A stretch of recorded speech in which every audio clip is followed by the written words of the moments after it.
A ministra de Relações Institucionais, Gleisi Hoffmann, disse que entrou para a articulação do governo para somar. Para a ministra, críticas ou posições divergentes de alguns integrantes do governo federal fazem parte do processo democrático. Na semana passada, Fernando Haddad e Gleisi Hoffmann se reuniram pela primeira vez para conversar sobre as prioridades da pasta.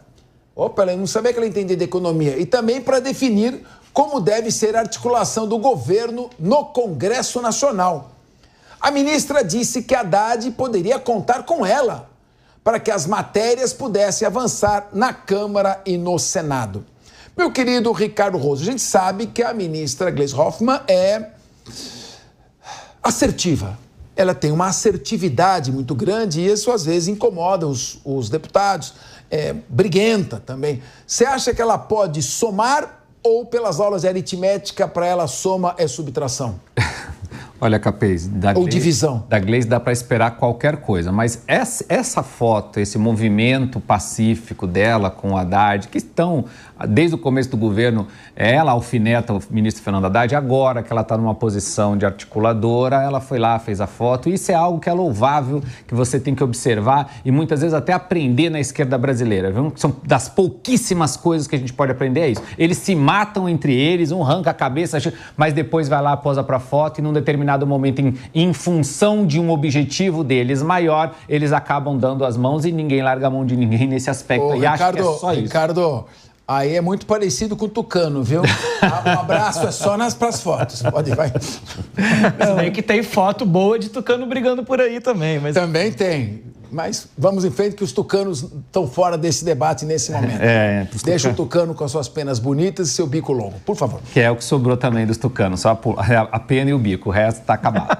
Mas enfim, eu acho que é isso, Capês. Eu acho que realmente aí são só fotos, é para poder dar aquela pacificada. Ela está chegando agora na articulação política, tem uma missão que não é uma missão simples. A Gleisi tem uma personalidade forte, vem agora em junho eleições do PT, nessas eleições também tem campos divididos, campos opostos aí dentro para ganhar a presidência do PT, e acho que esse papel, essa foto e esse momento, o afago que a Gleisi faz ao Fernando Haddad é momentâneo, é apenas para poder tentar virar essa página e ela seguir com as negociações que ela tem que fazer no Congresso Nacional, que não serão fáceis. Mas o Henrique Kriegner, eu sei que a Gleisi Hoffmann, como presidente do PT, falou: tem que meter o pé fundo na gastança. Agora, tem ano eleitoral, ano passado foi um ano eleitoral, o ano que vem é ano eleitoral. Que negócio de déficit fiscal o quê? Então como é que ela pode se entender com Haddad, que está com a cabeça coberta de neve, de cabelos brancos, né? Parece que foi esquiar em Aspen, tanto que neve que caiu no cabelo dele desde que virou ministro da Fazenda, e está tentando controlar o déficit fiscal, está se esforçando muito. Como é que ela pode ajudá-lo? Você acha que ela pode ajudá-lo falando o que ela pensa no Congresso Nacional ou disfarçando e falando o que ela não pensa para poder ajudá-lo? É a segunda opção, Capês. A ministra Gleisi precisa ser diferente de quem é Gleisi Hoffmann. Ela não consegue manter a sua coerência de posicionamentos ao longo da história, que foram posicionamentos extremamente veementes, posicionamentos até às vezes, por vezes, extremistas. E agora ela vai precisar adotar um outro tom de voz, uma outra abordagem para conseguir fazer aquilo que o presidente Lula precisa, não vou nem dizer espera, ele precisa que ela faça para dar um respiro aí para o governo. E o que me preocupa, na verdade, é que eu vejo um erro nisso aí. É importante ela sentar, obviamente, com o ministro Haddad, existiam rumores aí de um possível rompimento, ou mesmo indisposição entre os dois, importante sentar com outros do próprio governo, mas cadê a ministra sentando com os líderes da oposição, com líderes de outras bancadas dentro do Congresso, conversando com outros atores ali que não são os que rezam a mesma cartilha que ela inicialmente rezaria. É só aí que a gente vai ver todas as expectativas de grande parte da população brasileira de que ela não vai dar conta de construir uma relação harmoniosa, mais harmoniosa do que havia antes, é aí que ela conseguiria debancar rápido e fácil todas essas expectativas negativas e contribuiria muito para o Brasil. Aqui não estou nem falando para o governo, estou falando que contribuiria para o Brasil. Agora, ela mais uma vez está escolhendo falar com os seus. O governo Lula tem escolhido falar com os seus para tentar reconquistar aí um pouquinho mais de apoio. Vamos ver se essa estratégia vai dar certo. Eu dou meu palpite que não vai dar certo. Meu querido delegado e deputado federal Palumbo, que está aqui conosco. O Hoffman norte-americano, que é o Dustin Hoffman, fez um filme em 79 chamado Kramer versus Kramer. Teremos uma reedição de Kramer versus Kramer com Glaze versus Haddad? Ou, em 1983, quando fez o filme Tootsie, o personagem dele se fantasiou de mulher. Ou seja, Glaze vai colocar uma capa de controle fiscal e esquecer tudo que ela falou. Como você vê a postura dela como articuladora na Câmara? E como é que está a visão dela? Os deputados do PL, PP, nutrem muita simpatia por ela. Como ficaria essa articulação? Eu acho que, mais uma vez, o presidente deu um tiro no pé. Ela tem um espírito beligerante. Para quem duvida de mim, basta olhar os Twitter dela, ou agora o atual X, é só pesquisar. Entendeu? Então, ela criticava constantemente o presidente do Banco Central, criticava o Haddad, criticava todas as pessoas que ela não concordava.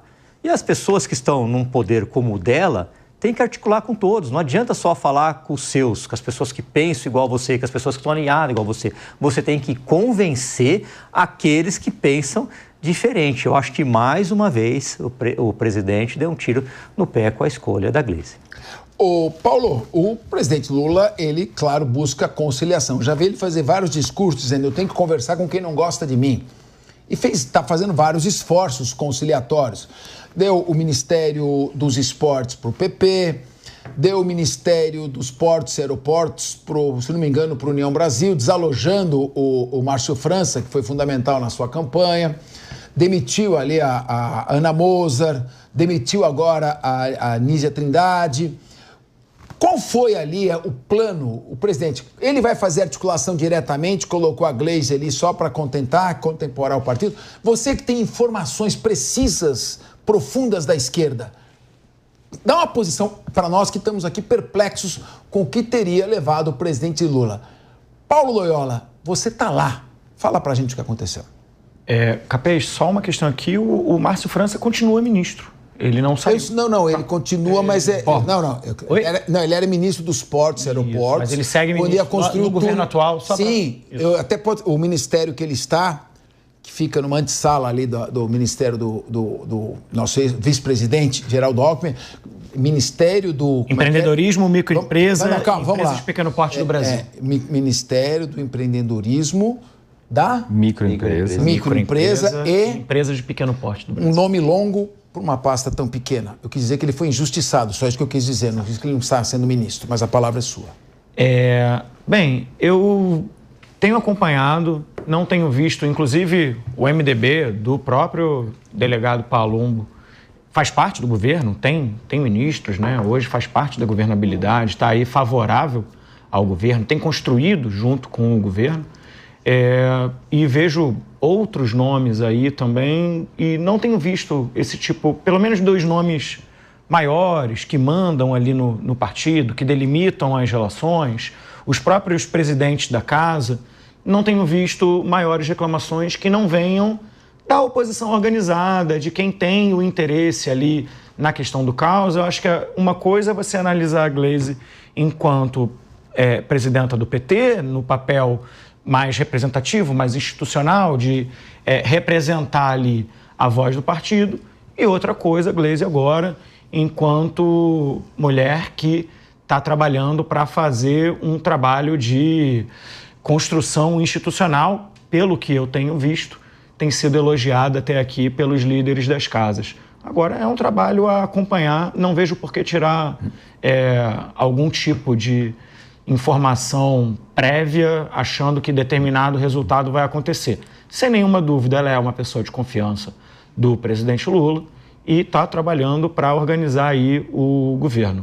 Temos informações que o próprio Múcio procurou ela para passar questões relacionadas ao Exército, às Forças Armadas, que Alcolumbre também tem procurado ela para fazer algum tipo de também costura para aprovar projetos de interesse do Senado e do governo. Até agora, não vejo nenhuma referência negativa ao trabalho da Glaze. Ricardo Rosso, quer falar, por favor? Não é nem um complemento, mas pode ser um complemento e uma contestação. Isso, 2026 é ano de eleição e agora a gente pode falar o que a gente quiser, mas o foco do governo Lula é fazer a popularidade voltar a subir e ter viabilidade para a eleição de 2026. Eu li uma entrevista do marqueteiro João Santana, no Estadão, e, ao contrário de outros, o João Santana se posicionou com uma fala que me chama bastante atenção. O João Santana foi marqueteiro do PT por muito tempo e tal, é um marqueteiro de várias frentes, inclusive da esquerda.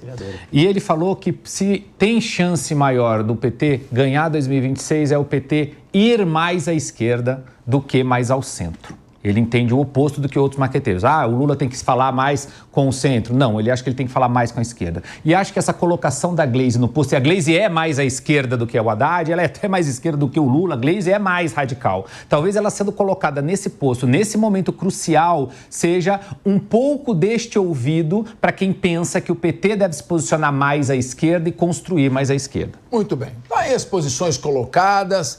O fato é que meu amigo Ricardo Rose, meu amigo Paulo Loyola, duas realidades no universo.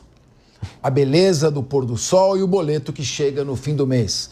E, claro, que as contas públicas... Nas contas públicas, a Câmara dos Deputados estima um déficit de quase 32 bilhões de reais para o governo federal só no mês passado. Para essa estimativa, a equipe da Consultoria de Orçamento e Fiscalização Financeira, Núcleo de Economia e Assuntos Fiscais da Câmara dos Deputados, considerou a diferença entre o valor da receita e despesa do governo em fevereiro. Olha o teu dinheiro aí!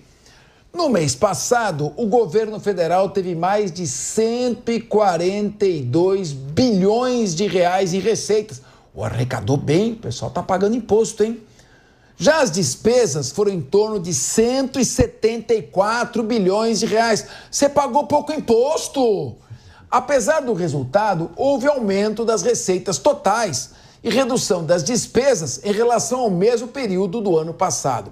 Quer dizer o seguinte, se arrecada 140 bi, gasta 170, você gasta 32 bi a mais do que se arrecada e é uma boa notícia, porque você pelo menos melhorou em relação ao ano passado.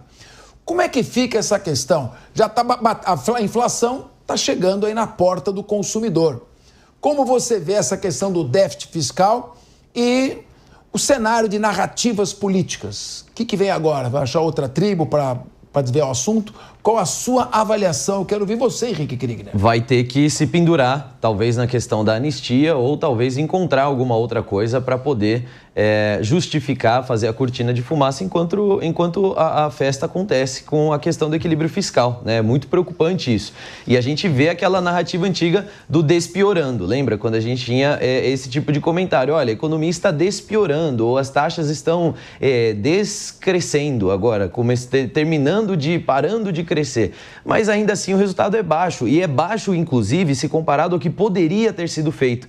Quão grande não foi a dificuldade do próprio ministro Haddad em articular com as próprias pastas do governo a questão da redução no seu orçamento, naquilo que seria destinado. Vamos lembrar aqui o posicionamento do próprio ministro Lupe dizendo, olha, se cortar da minha pasta eu tô fora, não vem falar comigo, eu não quero entrar nessa questão de ajuste fiscal, equilíbrio fiscal, não. Se cortar da minha pasta eu pulo fora. E de fato não foi cortado naquele primeiro momento. Então o próprio ministro Haddad, que é quem tem essa responsabilidade, encontra dificuldade dentro do governo em fazer essas próprias articulações e também com aquele que deveria ser o seu maior aliado ali dentro do gabinete do presidente da República. Então, é uma expectativa muito baixa que a gente possa ter de qualquer tipo de ajuste fiscal, até porque é uma herança e já é uma marca registrada dos governos do PT a questão da irresponsabilidade fiscal no sentido de não prezar e não zelar pelo equilíbrio. É filosófico, é uma questão da maneira como eles enxergam a economia e também